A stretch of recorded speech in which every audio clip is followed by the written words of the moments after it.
তো এ হচ্ছে হাসিনাপার উন্নয়ন। হ্যাঁ, যখন ইলিশ টনের পর টন ইলিশ যখন ইন্ডিয়া পাঠাইতো তখন ইন্ডিয়া পানি দিয়া পুরস্কার দিত আমরা। এখন ইলিশ তো বন্ধ, হাসিনাপা তো এখন ইন্ডিয়াতে গেছে, ওইটা ইটার লাগে আরো বেশি করে এরা পুরস্কার দিতেছে। এই যে এই পানি আগের তুলনায় পানি এখন বেশি বেশি করে দিতেছে।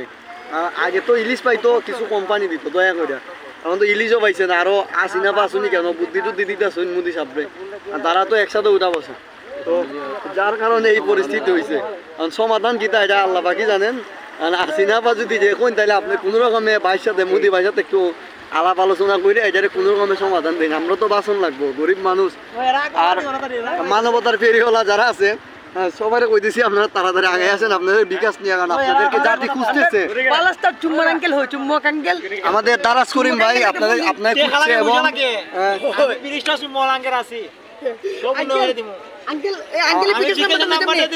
আমাদের আরেকজন আছেন আমাদের যিনি ইউটিউব ফেসবুক টিকটক সবকিছু সারা কথা কইছেন ভাই, আপনাদের জাতি খুঁজতেছে ভাই। আপনাদের বিকাশ ছাড়া ভাই আমরা চল, আমাদের তো সাহায্য দরকার তাড়াতাড়ি ভাই, তাড়াতাড়ি আমাদের সাহায্য দেন। এই যে বানি ভাই অবশ্যই দেন চুম্বক আঙ্কেলকে একটা কল দেন। ও চুম্বক আঙ্কেল বাংলাদেশে নাই বাক্সুন বলে। হায় হায় রে, আমাকে কি হইব রে, এত পানি দিয়া দিছে ইন্ডিয়া। বিপদ আমরা করছি চুম্বক আঙ্কেল আছে, আমরা গাড়ির বিচে দিমু, গুরু দুইটা বিচে দিমু। আমি হতাশ, পানিগুলো দেখে এই যে দেখা যাচ্ছে সব বাড়িগুলো ডুবে গেছে। ইলিশ না পাওয়াতে দাদারাই পানি দিছে, এখন এই পানিগুলা কিভাবে কি বুঝতে পারতেছি না।